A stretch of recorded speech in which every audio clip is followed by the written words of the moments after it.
আপনারা প্রথমে আপনাদের নাম পরিচয় দিয়ে মাননীয় প্রধানমন্ত্রীকে প্রশ্ন করবেন এবং একজন একটির বেশি প্রশ্ন করবেন না দয়া করে, তাতে বেশি সংখ্যক সাংবাদিক প্রশ্ন করার সুযোগ পাবে। এ পর্যায়ে আমি মাননীয় প্রধানমন্ত্রীকে আজকের সংবাদ সম্মেলনে সূচনা বক্তব্য প্রদানের জন্য সবিনয় অনুরোধ করছি। মাননীয় প্রধানমন্ত্রী। ধন্যবাদ।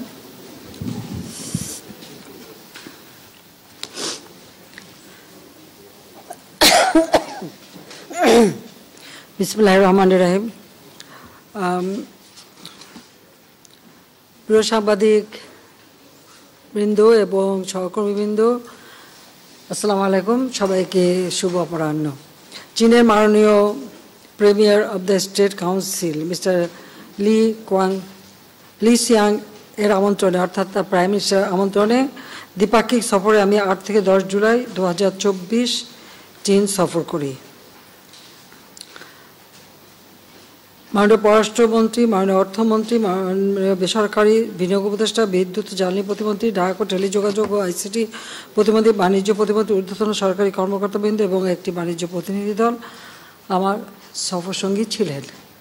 8 জুলাই বেজিং পৌঁছালে বিমানবন্দরে আমাকে লালগালি সম্বর্ধনার মাধ্যমে স্বাগত জানানো হয়। 9 জুলাই সকালে এশিয়ান ইনফ্রাস্ট্রাকচার ইনভেস্টমেন্ট ব্যাংক AIIB-র প্রেসিডেন্ট জিন লিকুন আমার সঙ্গে সৌজন্য সাক্ষাৎ করেন। আমি AIIB-কে বাংলাদেশের অবকাঠামো উন্নয়ন, যেমন নদী খনন, জলবায়ু পরিবর্তন সহ উপযোগী খাতে বিনিয়োগের আহ্বান জানাই। এরপর আমি the rise of the tiger or the rise of Bengal tiger summit on trade, business and investment opportunities between Bangladesh and China শীর্ষক একটি ব্যবসায়িক সম্মেলনে অংশগ্রহণ করি। আমার সফরসঙ্গী ব্যবসায়ী প্রতিনিধিবৃন্দ এবং চীনের শীর্ষস্থানীয় ব্যবসায়ীগণ এতে অংশগ্রহণ করেন। সম্মেলনে আমি চীনা ব্যবসায়ী সম্প্রদায়কে বিশ্বের সবচেয়ে উদার বিনিয়োগ ব্যবস্থার সুবিধা নিয়ে বাংলাদেশে বিনিয়োগের আমন্ত্রণ জানাই। অবকাঠামো, আইসিটি, পর্যটন, কৃষি প্রক্রিয়াকরণ, শিল্প, নবায়নযোগ্য জ্বালানি সহ জ্বালানি খাত, জলবায়ু সহনশীল, স্মার্ট ফার্মিং, বর্জ্য ব্যবস্থাপনা, সবুজ প্রযুক্তি ও উন্নয়ন খাতে বৃহত্তর বিনিয়োগের আহ্বান জানাই। সেই সঙ্গে সঙ্গে আমাদের যারা সফরসঙ্গী ছিলেন ব্যবসায়ী প্রতিনিধি, তাদেরকেও আমি আহ্বান জানাই যে আপনারা এই চীনের ব্যবসায়ীদের সাথে যৌথ উদ্যোগে বা তাদের সঙ্গে একটা পার্টনারশিপ গড়ে তুলে নিজেরা বিনিয়োগ করতে পারেন, সেই আহ্বানও জানিয়েছি। আমি এই সময় বাংলাদেশের 3টি বিশেষ পর্যটন অঞ্চল প্রতিষ্ঠার পরিকল্পনা ও সেখানে চীনের রিয়েল এস্টেট ও হসপিটালিটি খাতে বিনিয়োগের সুযোগের কথাও উল্লেখ করলে চীনের ব্যবসায়ী নেতৃবৃন্দ এ বিষয়ে যথেষ্ট আগ্রহ দেখান।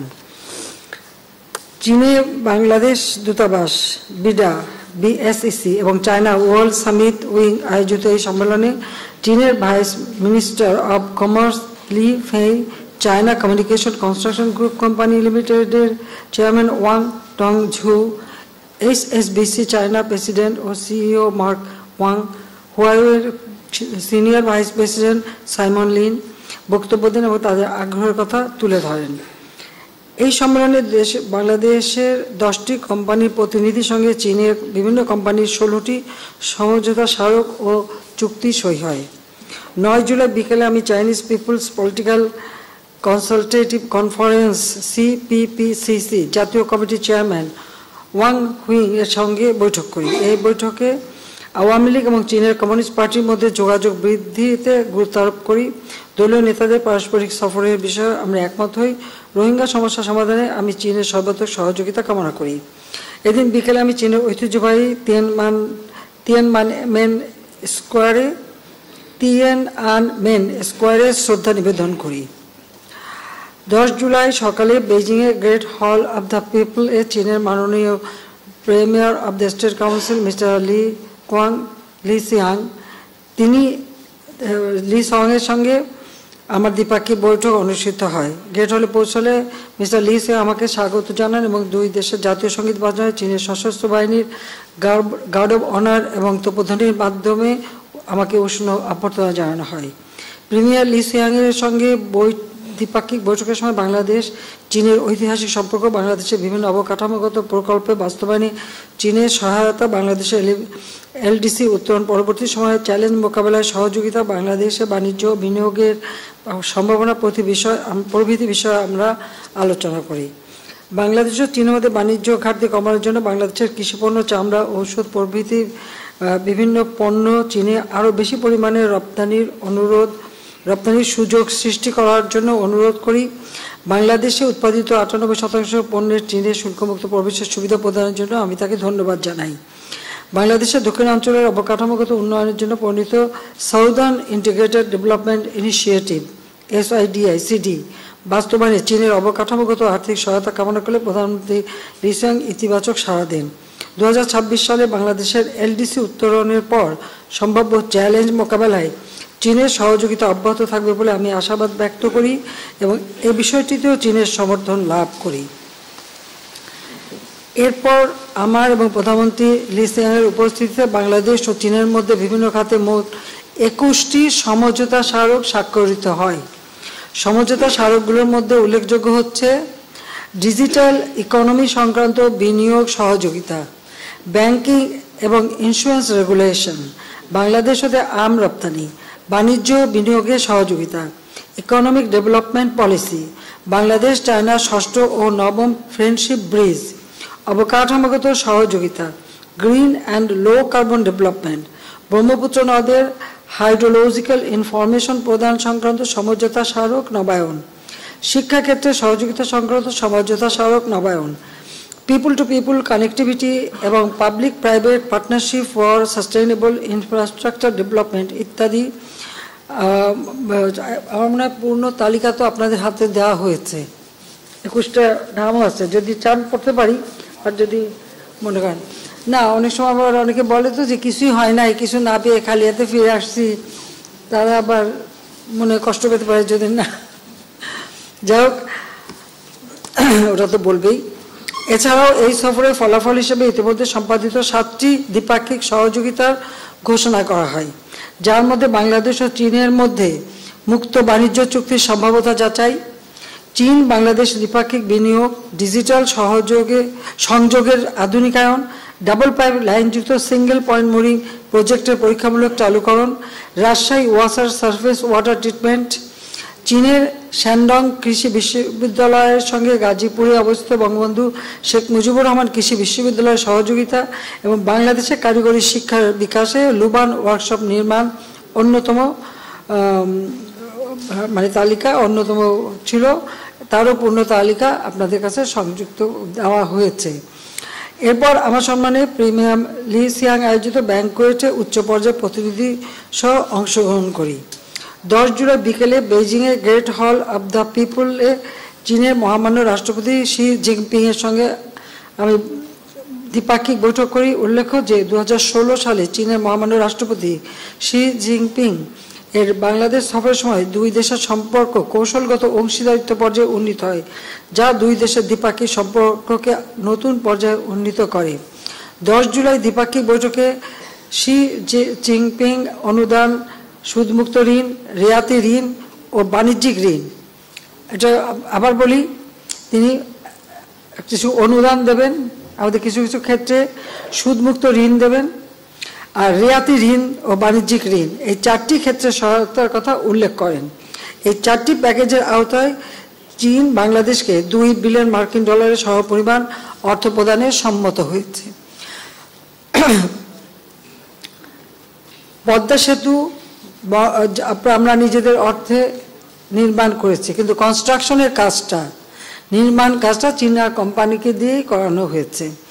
বঙ্গবন্ধু টানেল সহ বঙ্গবন্ধু টানেলটা চীন সরকারি করে দিয়েছে এবং এমনকি আমাদের যে এলিভেটেড এক্সপ্রেসওয়ে সেটাও থাইল্যান্ডের সাথে চীনের সমঝোতায় সেটা কিন্তু তৈরি হচ্ছে।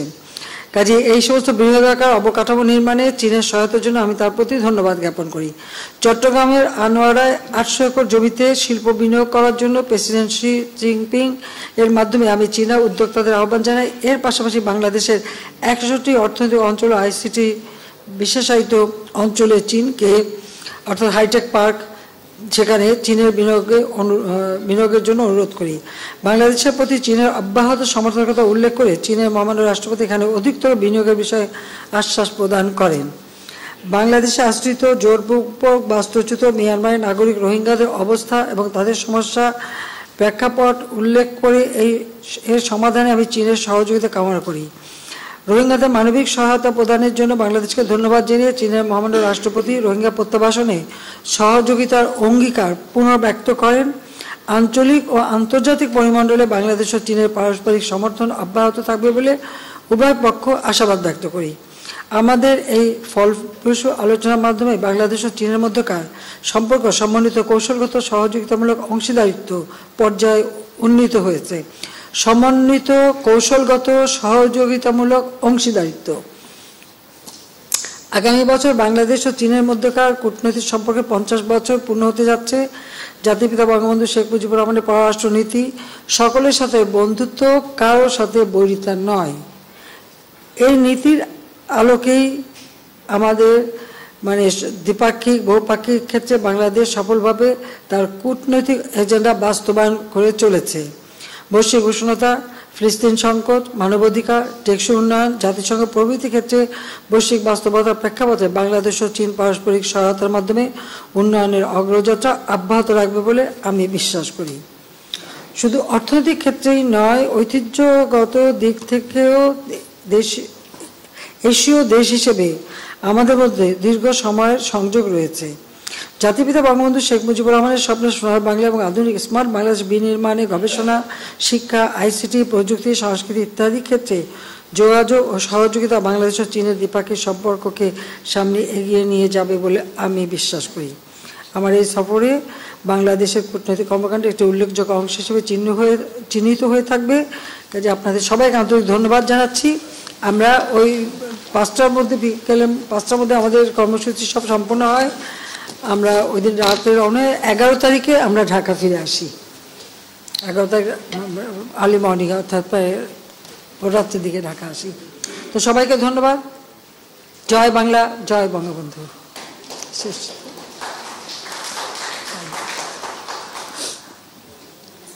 মাননীয় প্রধানমন্ত্রী, আমার নাম আতিকা রহমান, আমি RTV সিনিয়র রিপোর্টার। আপনার চীন সফরে আমরা দেখেছি বেশ কয়েকটি সমঝোতা স্মারক, চুক্তি এবং ঘোষণাপত্র স্বাক্ষর হয়েছে, এজন্য আপনাকে ধন্যবাদ। কিন্তু আমরা বেশ কিছু গণমাধ্যম এবং সামাজিক যোগাযোগ মাধ্যমে কিছু নেতিবাচক খবর দেখছি যে চীন সফরে বড় ধরনের প্রাপ্তি নেই এবং চীন সরকারের কাছ থেকে আমরা ঋণ সহায়তা পাচ্ছি না বড় ধরনের, এবং তারা অবকাঠামো উন্নয়ন সহ আমাদের যে উন্নয়নের অগ্রযাত্রা তাতে তারা বড় ধরনের ঋণ দিবে না। এই বিষয় নিয়ে আপনার মন্তব্য জানতে চাচ্ছি। ধন্যবাদ। আমি আমার বক্তব্য তো জানালাম। এই যে আমাদের 21টা সমঝোতা স্মারক এবং চুক্তি আমাদের চুক্তি করা হয়েছে, MOU স্বাক্ষর করা হয়েছে, সমঝোতা স্বাক্ষর করা হয়েছে, আবার কিছু নবায়নও করা হয়েছে। এখানে আছে 21টা, আর এদিকে আরও 7টা বিষয়। কাজে এইগুলি আমি জানি না যারা এই কথাগুলি বলে বেড়াচ্ছেন তারা কি জেনে বুঝে বলছেন নাকি শুধুমাত্র আমাকে হেয় করার জন্যই বলছে, সেটাই হচ্ছে প্রশ্ন। তার কারণ হচ্ছে যে আমি এটা খুব বেশি একটা গুরুত্ব দিই না, এই কারণে যে আমি তো সেই 81 সালে বাংলাদেশে আসার পর প্রতিটি ক্ষেত্রে এই ধরনের নেগেটিভ কথা শুনে অভ্যস্ত হয়ে গেছি। সবসময় আমার মধ্যে একটা গুজব ছড়ানো, নানা ধরনের কথা বলতে বলতে বলতে বলতে তাদের এত বেশি বলে যেটা যখন যারা বলতে দেন, এখানে আমার কিচ্ছু আসে যায় না। চীনের সাথে আমাদের, চীন কেন, আমি তার আগে ভারতে গেলাম, তাদের সাথে আমার সম্পর্ক বলে আসলে ভারতের কাছে দেশ বেঁচে দিছি, আর চীনে গেলাম বলে কিছুই দেয় নাই। তো এটা তো বলেই আসছে।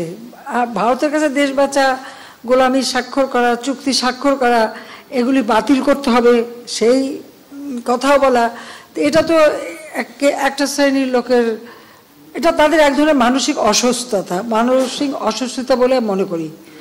এটা সম্পূর্ণ মানসিক অসুস্থতা ছাড়া এভাবে বানোয়াট কথা কেউ বলতে পারে না। তাদের প্রতি করুণাই হয় আমার তার বিরুদ্ধে কিছু বলার নাই। ঠিক আছে।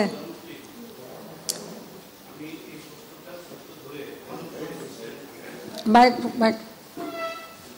আমার নাম ফরিদ হোসেন, আমি ইউএনবির সম্পাদক। আমি আমার সহকর্মীর প্রশ্নটার সূত্র ধরে আমি একটু বলতে চাই। এটা যে কারণে হয়েছে, দুটো কারণে আমার মনে হয়েছে যে এই ঘটনাটা ঘটেছে। একটা, আপনি সফর কিছুটা এগিয়ে নিয়ে এসছেন, ফিরে এসছেন, সেইটা সম্পর্কে বলা হয়েছিল যে আপনার কন্যা সায়মা ওয়াজেদ পুতুল অসুস্থ, প্রথমে বলা হয়েছিল এখানে। পরবর্তীতে সেটাকে আবার অন্য রকমের ব্যাখ্যা দেওয়া হয়েছে, এটা একটা। আরেকটা হচ্ছে যে আমরা $5 বিলিয়ন চীন আমাদের সহায়তা দিবে, এটা খুব জোরে সোরে বলা হচ্ছিল, কিন্তু আমাদেরকে তারা দিয়েছে 100 মিলিয়ন ইউয়ান। 100 মিলিয়ন ইউয়ান বা ডলার। আপনি থেকে আপনার লেখার পর এখানে $2 বিলিয়ন সমঝোতা হয়েছে। সেটা কিছু থাকবে একেবারে অনুদান, কিছু হবে সুদমুক্ত ঋণ, কিছু হবে এরকম। সেটা আরেকটা ক্যাটাগরিতে আপনার। কিন্তু যে অ্যানাউন্সমেন্ট একটা হয়েছে, আমাদের পররাষ্ট্রমন্ত্রী বলেছেন, আমি আমাদের রিপোর্টে দেখেছি 100 মিলিয়ন ইউয়ান, যেটাকে ডলারে আরএমবি, সেটা 1 বিলিয়ন, 100 মিলিয়ন, 100 মিলিয়ন।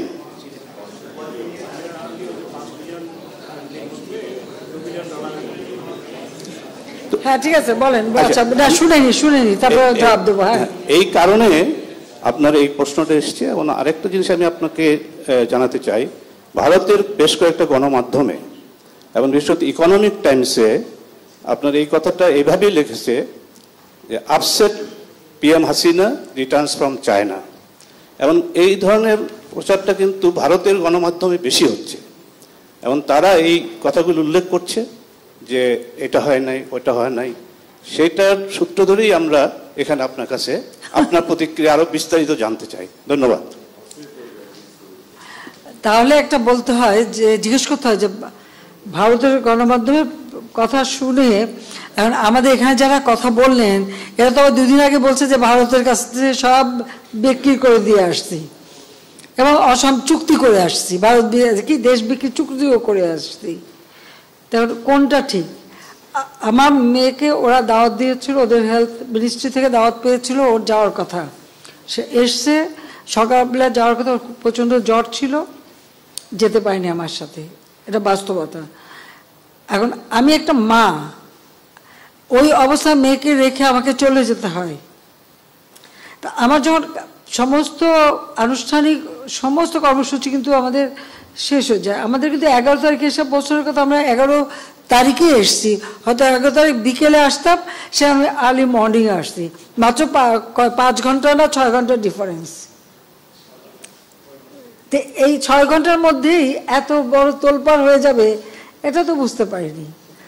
আর তাছাড়া এটা আজকে নতুন না, আমরা যখন এর আগে ভারতে গেলাম, আমার তো 3 দিন না 4 দিনের প্রোগ্রাম ছিল। যখন ফ্রান্সের প্রেসিডেন্ট বললেন যে উনি বাংলাদেশে আসবেন, তা আমার একটা দায়িত্বই ছিল যে উনি বাংলাদেশে যখন আসবেন তার আগে আমার ঢাকায় এসে পৌঁছানোর কথা, পৌঁছে ওনাকে আমি রিসিভ করব। আমি কিন্তু ভারতের সেই 2 দিনের প্রোগ্রাম ক্যান্সেল করে দিয়ে আমি চলে আসলাম, এসে ওনাকে রিসিভ করলাম। এছাড়াও পৃথিবীর বহু দেশে আমি যখন যাই, আমার যখন অফিসিয়াল কাজগুলি শেষ হয়ে যায়, তা আমার তখন শপিংয়েও যাওয়ার নাই, দেখারও জায়গা নাই, বেড়ানোরও কিছু নাই। আমি যখন যত তাড়াতাড়ি দেশে ফিরে আসি, এটা একবার না, এটা বহুবার আমি এভাবে এসেছি। এটা আমার, যদি আপনারা প্রোগ্রাম দেখেন দেখবেন, আমি অনেকবারই যখনই আমি অ্যাভেলেবল সুযোগটা পেয়েছি আমি চলে আসছি তাড়াতাড়ি করে। যাই না, আমার মনে হয় আমি দেশে ফিরে যাই। আর সেবার তো এসছি ওই কারণেই। আর তাও তো আমরা সব প্রোগ্রাম শেষ করছি, 5টার মধ্যে কাজ শেষ, রাত 10টায় আমাদের ফ্লাইট। আমরা এখানে এসে পৌঁছালাম ভারত, চীনের সময় রাত 2:30, আর 2 ঘন্টা আমরা মানে সময় পেলাম, আমরা আগে এসে পৌঁছালাম।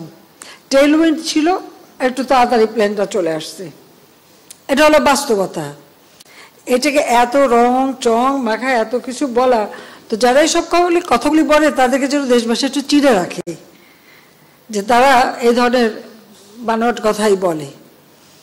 আর ভারতের পত্রিকা কি লিখেছে সেটা নিয়ে আবার মাথা ব্যথা না, তবে যারা ভারত বিরোধী বক্তৃতা দিয়ে আবার ভারতের লেখা পড়ে আবার কমেন্ট করে, তো তাদের নীতিটা কি সেটা একটু বোঝা উচিত।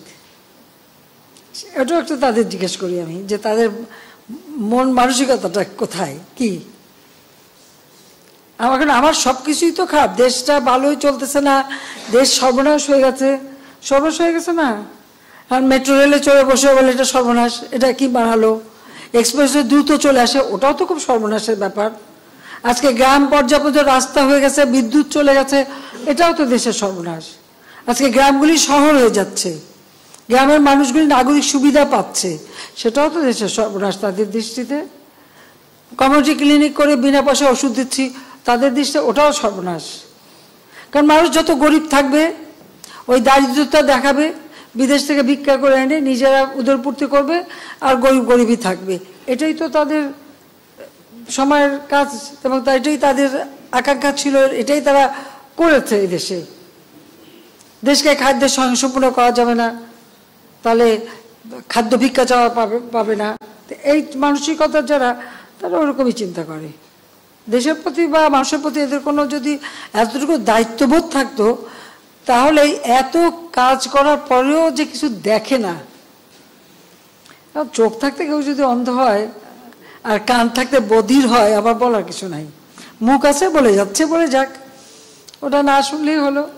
শুনলাম, ভুগলাম না, এটাই তো আমার নীতি ওটাই। আর আমি তো অভ্যস্ত হয়ে গেছি, আমার শুনতে শুনতে এখন আমি এতগুলি টেলিভিশন, আগে তো একটা টেলিভিশন একটা রেডিও, সারাক্ষণ আমার বিরুদ্ধেই বলতো। ওই পত্রিকাগুলো যে কটা ছিল সবগুলি বিরুদ্ধে লিখতো, তো কি হয়েছে? তারপর তো ক্ষমতাও চলে আসছি, পাঁচবার দেশের উন্নতিও করেছি। আজকে দেশ গ্রাজুয়েট হয়েছে, যেখানে স্বল্পোন্নত দেশ। আমার বাবা রেখে গিয়েছিলেন, জাতির পিতা বঙ্গবন্ধু শেখ মুজিব রেখে গিয়েছেন স্বল্পোন্নত দেশ। আমি তারই পদাঙ্ক অনুসরণ করে আজকে বাংলাদেশ উন্নয়নশীল দেশের মর্যাদা পেয়েছে। কই 29 বছর ধরে যারা ক্ষমতায় ছিল, তারা তো এক কদম আগে বাড়াতে পারেনি দেশটাকে। ওই আওয়ামী লীগ ক্ষমতায় আসার পরেই পারলো, এটা হলো বাস্তবতা। সবার তো ভালো লাগবে না।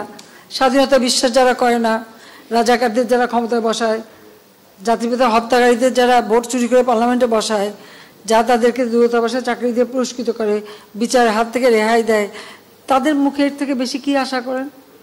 কি আশা করবেন বলেন? গ্রেনেড হামলা করে হত্যার চেষ্টা করছে, মনই নেই, এটাও তাদের কম দুঃখ নাকি? গুলি, বোমা, গ্রেনেড সব কিছু অতিক্রম করে চলে এসেছি, আর দেশটাকেও যে উন্নতি করতে পেরেছে, এটা তো বাস্তবতা। আজকে যান গ্রামে দেখেন, যা নিজের গ্রামে যে দেখেন মানুষ কেমন আছে। যারা গৃহহীন ভূমিহীন, তাদের ঘরবাড়ি করে দিচ্ছি। আজকে 58টা জেলা বলতে পারি যে সেখানে কেউ ভূমিহীন গৃহহীন নাই। প্রত্যেকটা মানুষের অন্তত 2 কাঠা জমি আর একটা ঘর দিতে পেরেছি, আর সেই ঘরটাই তার একটা কর্মসংস্থানের ব্যবস্থা বা কর্মসংস্থানের জায়গা হয়ে গেছে। অতি দরিদ্র আজকে আমি মাত্র 5% আমি এনেছি, যেখানে 25% ছিল। দারিদ্রের হার 41 থেকে 18.7 নামিয়ে এনেছি। তো এগুলি ভালো লাগবে না তো, চাও না কথা। ওই দারিদ্র বেঁচে খাবে, এটাই তো ছিল। বলেন আর কার কি প্রশ্ন আছে, করেন, সব করেন। মাননীয় প্রধানমন্ত্রী, আমার নাম ফারজানা রূপা, আমি 71 টিভিতে কাজ করি। নতুন প্রেস সেক্রেটারি বলেছেন ইন্টেলিজেন্ট প্রশ্ন করতে আর চীন বিষয়ক প্রশ্ন করতে, কিন্তু একটা বোকা প্রশ্ন আর বাংলাদেশ নিয়ে প্রশ্ন করতে চাই। হ্যাঁ, তো ওটাও তো রুটিন কাজ, ওটা বলতে হয়, আর আমি তো আছি। জি, আপনার প্রশ্রয়। মাননীয় প্রধানমন্ত্রী, কোটা বিরোধী আন্দোলন চলছে। এখন পর্যন্ত মুক্তিযোদ্ধাদের অনেকে, আজকে সকালেও একজনের সঙ্গে কথা হচ্ছিল যিনি মীর কাসিম আলীর সাক্ষী দিয়েছেন, তার সাক্ষ্য প্রমাণের ভিত্তিতে খুবই শক্তিশালী সাক্ষী। আমি তার নিরাপত্তার স্বার্থে এখানে নাম পরিচয় বলছি না। তার স্ত্রী ক্যান্সার আক্রান্ত, তার নিজের শরীরের অবস্থা খুব খারাপ, কিন্তু চিকিৎসার টাকা নেই। এই আমাদের মুক্তিযোদ্ধাদের অবস্থা এখন পর্যন্ত, এবং তাদেরকে উদ্দেশ্য করে প্রতিনিয়ত অবমাননাকর বক্তব্য রাখা হচ্ছে। ঠুসঠাস কোটা থেকে শুরু করে নিশ্চয়ই আপনার নজরে এসেছে। তিনি তার ব্যক্তিগত অসুবিধার কথা বলার সাথে সাথে গণমাধ্যমে দেখেছেন যে আজকে আপনার সংবাদ সম্মেলন এ বিষয়ে আপনার দৃষ্টি আকর্ষণ করার জন্য অনুরোধ জানিয়েছেন। এই অবমাননা তারা সহ্য করতে পারছেন না, কিছু করণীয় এই রাষ্ট্রের আছে কিনা। যারা কোটা বিরোধী আন্দোলন করছেন তারা সব সমাধান আপনার কাছে চান, তারা আদালতের পথে যেতে চান না, এবং সমাধান নির্বাহী বিভাগের প্রধান হিসেবে প্রধানমন্ত্রী শেখ হাসিনা কোটা রাখবেন না কোটা রাখবেন না। ধন্যবাদ মাননীয় প্রধানমন্ত্রী। ধন্যবাদ। দেখুন, একবার তারা এই ধরনের আন্দোলন, শুধু আন্দোলন না, তখন যে সমস্ত ঘটনা তারা ঘটাচ্ছিল, মানে আমেরিকা অফিসে আক্রমণ, সেখানে মানুষের উপরে আঘাত করা, কিছু জ্ঞানী গুণী আছে একেবারে ঘরের মধ্যে বসে মিথ্যা অপপ্রচার রেকর্ড করে ছেড়ে দিচ্ছে, এই ধরনের সমস্ত দেখে আমি খুব বিরক্ত হয়ে যাই। এবং তখন এক পর্যায়ে বলি ঠিক আছে কোটা বাদই দিলাম। আমি দেওয়ার উদ্দেশ্যটা ছিল যে আগে দেখো কোটা বাদ দিলে কী অবস্থা হয়, এখন কী অবস্থা হয়েছে, বেশি দূর যাওয়া লাগবে না। এবারেই দেখেন ফরেন সার্ভিসে মাত্র 2 জন মেয়ে চান্স পেয়েছে এবার, আর পুলিশ সার্ভিসে মাত্র 4 জন মেয়ে চান্স পেয়েছে। নারীর অধিকারের কথা বলি, সব ধরনের ব্যবস্থা রেখেছি। মুক্তিযুদ্ধের পর জাতির পিতাই তো বিশেষ করে সেই নির্যাতিত নারী সহ নারীদের জন্য চাকরির ক্ষেত্রে 10% রেখেছিলেন, মুক্তিযোদ্ধাদের জন্য 30% রেখেছিলেন। এখানে আমি যখন সরকারে আসি তখন থেকে আমার ইচ্ছে ছিল যে ঠিক আছে এই যে 30% যদি পূর্ণ না হয় বা 20% যে কোটাটা পূর্ণ না হবে, সেখানে যারা পরবর্তী থাকবে তালিকায় তাদের ভিতর থেকে সেখানে নিয়োগ দেওয়া হবে। সেটাই কিন্তু আমরা শুরু করে দিয়েছিলাম। তারপরেও যখন আন্দোলন শুরু হলো সব বন্ধ করলাম, কিন্তু বন্ধ করার পর আজকে ফলাফলটা কি দাঁড়াচ্ছে। আর আমি একটা জিনিস আমি বুঝি না, সেখানে আমাদের দেশের নারীরা তো কোনোদিন সেক্রেটারি হবে ভাবেনি, ডিসি হবে ভাবেনি, এসপি হবে ভাবেনি, এমনকি কোথাও তাদের পদায়নই ছিল না। আওয়ামী লীগ সরকার আসার পরে আমি প্রথম সেনাবাহিনী, নৌবাহিনী, বিমান বাহিনী, প্লাস পুলিশে কিন্তু জাতির পিতা বঙ্গবন্ধু শেখ মুজিবই কিছু অফিসারের চাকরি দিয়ে গিয়েছিলেন সেই পুলিশ বাহিনীতে নারীদের। প্রশাসনের ক্ষেত্রে প্রথম সচিব কিন্তু আমি করি, এবং প্রথম এসপি, ডিসি, এরপরে একবারে মানে ওসি, সমস্ত জায়গায় যেন নারীদের একটা অবস্থান থাকে সেটা আমরা নিশ্চিত করি। লেখাপড়ার দিক থেকে জাতির পিতাই শুরু করলেন মেয়েদেরকে 8ম শ্রেণী পর্যন্ত প্রথমে অবৈতনিক করে দেওয়া, সেটাকে 12 পর্যন্ত 12 ক্লাস পর্যন্ত অবৈতনিক। পার্লামেন্টে কিন্তু মেয়েদের জন্য আলাদা সিট রেখে দিলেন, সংরক্ষিত আসন, যেমন নারী নেতৃত্ব গড়ে ওঠে। নারীদের এই যে সুযোগগুলি আমরা সৃষ্টি করেছি কেন? যাতে করে অর্থনৈতিকভাবে তারা স্বাবলম্বী হতে পারে, নিজের পায়ে দাঁড়াতে পারে নিজেরা। তো আমার প্রশ্ন হচ্ছে যে সেই সময় যারা আন্দোলন করেছিল তার মধ্যে অনেক মেয়েরাও ছিল। নারী কোটা চাই না, যিনি বলছেন নারী কোটা চাই না, মেধা দিয়ে চাকরি পাবে, সে কি চাকরি পেয়েছে? সে কি বিশেষ পরীক্ষা দিয়েছে? বিশেষ পরীক্ষা কি সে মানে প্রিলিমিনারিতেই সে জায়গা করতে পেরেছে? তো এই বড় কথাগুলি যদি না বলতো তাহলে এখন তো কোথাও না কোথাওটা চাকরি তো পেত। দ্বিতীয় কথা হচ্ছে আমাদের দেশের যে সমস্ত এলাকাটা যদি আপনি দেখেন, সব এলাকা তো সমানভাবে উন্নত না, অনগ্রসর সম্প্রদায়ও আছে, আর কোনো কোনো এলাকা, সেই সব এলাকার মানুষের কি কোনো অধিকার থাকবে না? তো সেই অধিকারের কথা বিবেচনা করেই তো প্রত্যেক জেলা থেকেও যেন কেউ কোনো মানুষ অন্তত চাকরি পায় সেই ব্যবস্থা নেওয়ার কথা। আজকে যদি আপনি বিভিন্ন মানে কোটা বন্ধ করে দেওয়ার পরে যদি হিসাবটা নেন, কোথাও কোথাও দেখা যাচ্ছে যে কোনো কোনো জেলা 23টা জেলায় একটা লোকও পুলিশের চাকরি পায়নি, বা প্রশাসন বা কোথাও 42 BCS আমরা স্পেশাল মানে পরীক্ষা নিয়ে শুধু ডাক্তার নিয়োগ দিয়েছিলাম।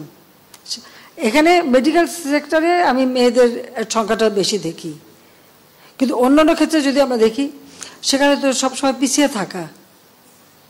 তো লাভটা কি হলো? মুক্তিযোদ্ধারা ক্ষুব্ধ হলো, তারা মামলা করলো। যখন মামলা করার পরে কোর্ট, উচ্চ আদালত কোনো রায় দেয় বা কোর্টের যখন কোনো রায় হয়, সাধারণত সেই রায়ের বিরুদ্ধে এক্সিকিউটিভ অথরিটির এখন এই মুহূর্তে তো আমাদের কিছু করার নেই, কারণ কোর্টেই সমাধান করতে হবে।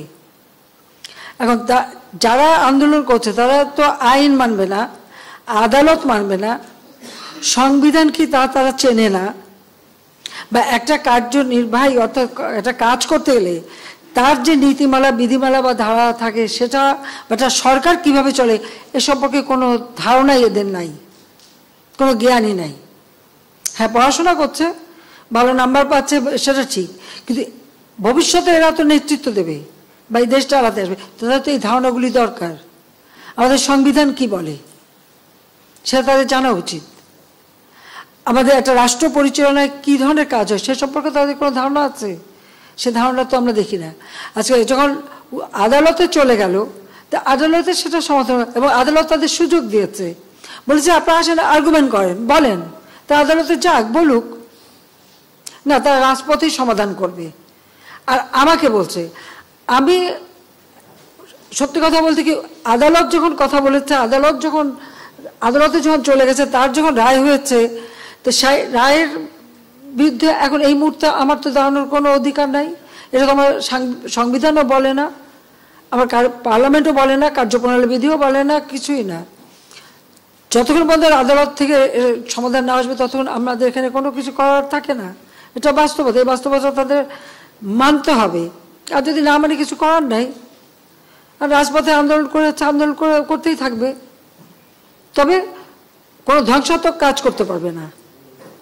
যতক্ষণ তারা শান্তিপূর্ণভাবে করে যাচ্ছে কেউ কিছু বলছে না, কিন্তু এর বাইরে যখন কিছু করবে, পুলিশের গায়ে হাত দেওয়া বা পুলিশের গাড়ি ভাঙা বা এভাবে আক্রমণ, এগুলি যদি করতে যায়, তাহলে তখন তো আইন তার আপন গতিতে চলবে, এখানে আমাদের কোনো কিছু করার নেই।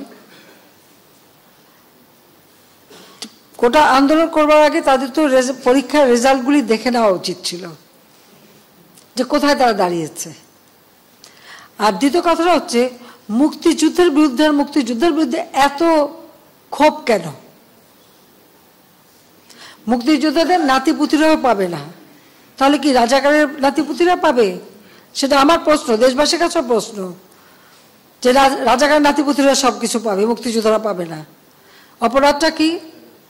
নিজের জীবন বাজি রেখে, নিজের পরিবার সংসার সব কিছু ফেলে দিয়ে যারা মুক্তিযুদ্ধে অংশগ্রহণ করেছিল, দিন রাত খেয়ে না খেয়ে, কাদা মাটি ভেঙে, রোদ বৃষ্টি ঝড় সব মোকাবেলা করে, যুদ্ধ করে এই দেশে বিজয় এনে দিয়েছিল।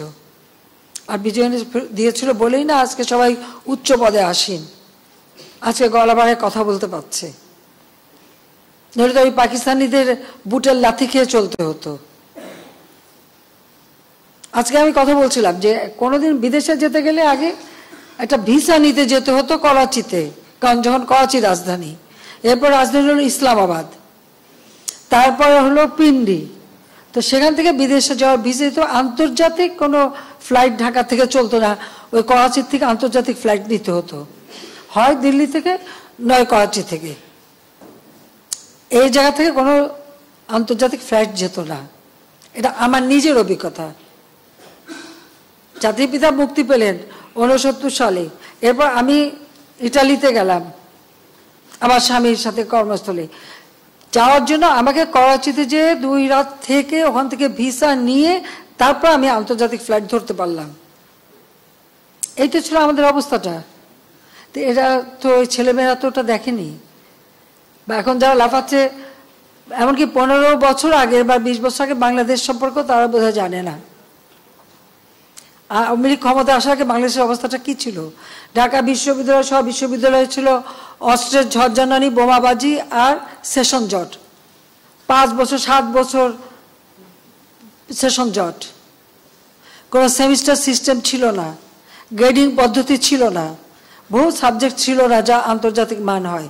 ঢাকা বিশ্ববিদ্যালয়ের কারণে বাংলাদেশ থেকে কেউ যদি বিএ পাস করে বিদেশে যেত, তাকে আবার সেই গোড়ার থেকে ইন্টারমিডিয়েট থেকে পড়তে হতো, স্কুলে ভর্তি হয়ে পড়ে তারপরে উচ্চ সে যেতে পারত।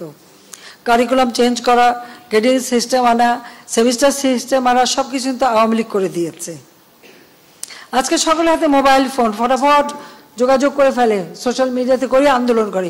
এই মোবাইল ফোন কোথায় ছিল? কার হাতে ছিল আওয়ামী লীগ ক্ষমতা আসার আগে? 96 সালের সরকার আসার পর সমস্ত ফোন, অ্যানালগ ফোনকে ডিজিটাল করা, মোবাইল ফোন সবার হাতে হাতে তুলে দেওয়া, ওয়াইফাই কানেকশন দেওয়া, কে করেছে? আওয়ামী লীগ সরকার করেছে। আর করেছে বলে আজকে সেটা ব্যবহার করে এখন নানা রকম রাষ্ট্র কিভাবে চলবে সেই নীতিমালা, সেটা তো আমাদের সংবিধানে দেওয়া আছে। যেখানে সংবিধানে আছে অনগ্রসর যারা তাদেরকে রাজ্যের কর্মের সাথে সম্পৃক্ত থাকতে দেয়া হবে। তারা কি সংবিধানটা পড়ে দেখছে কখনো? আর মুক্তিযুদ্ধের বিরুদ্ধে, মুক্তিযোদ্ধাদের বিরুদ্ধে কথা বলার অধিকার তাদেরকে দিয়েছে।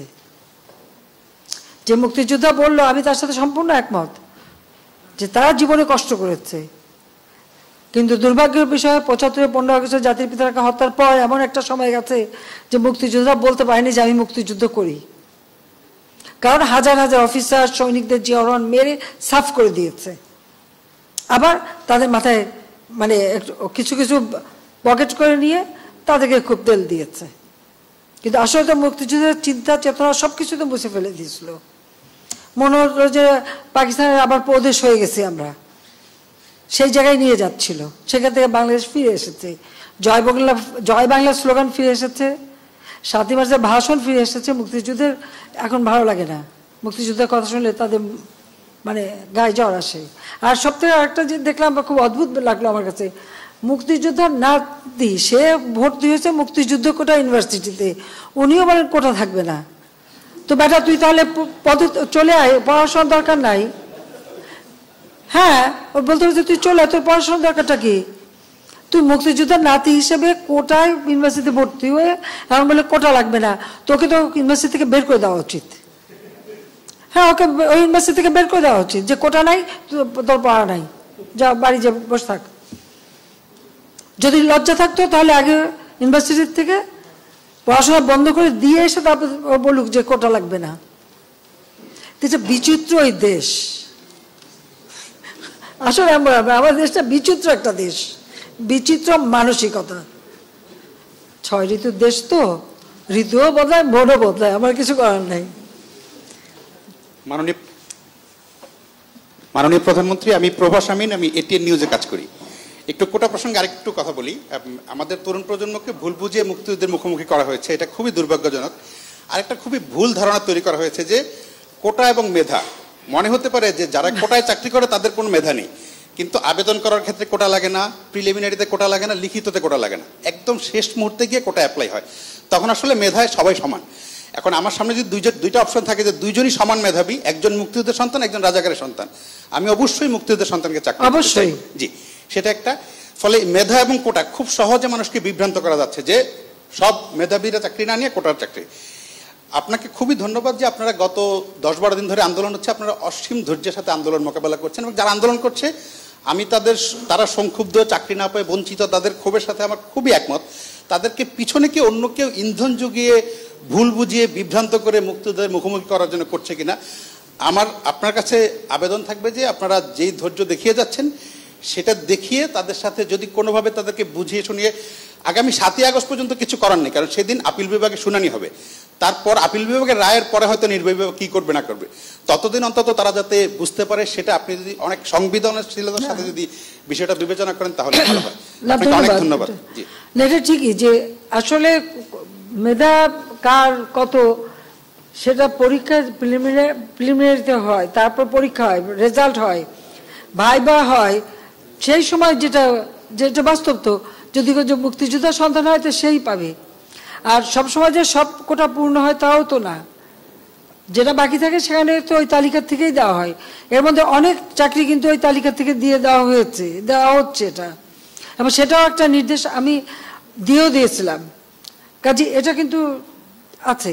কিন্তু সেখানে অবশ্যই মুক্তিযোদ্ধা অগ্রাধিকার পাবে, এটা তো দিতেই হবে। এখন মেধা, এই যে মেধা আর কোটা নিয়ে, তো কোটা আর মেধা তো এক জিনিস না, তো এইখানে দ্বন্দ্বটা সৃষ্টি করে, এটা একটা ট্যাকটিস। তার মানে কি মুক্তিযোদ্ধার সন্তান নাতিপুতিরা কেউ মেধাবী না, যত রাজাকারের বাচ্চারা নাতিপুতি হলো মেধাবী, তাই না? কিন্তু এটা ভুলে গেলে চলবে না যে যাদেরকে মেধাবী না বলছে তাদের হাতে কিন্তু ওরা পরাজিত। যুদ্ধে কিন্তু মুক্তিযোদ্ধারাই জয়ী হয়েছিল, রাজাকাররা জয়ী হয় নাই, তারা পাকিস্তানিদের পদলেহন করেও পরাজিত হয়েছিল। এই কথাটা মনে রাখা উচিত যে তারা তো পরাজিত হয়েছিল, তো তাদের মেধাটা কোথায়? সেটা আমার প্রশ্ন।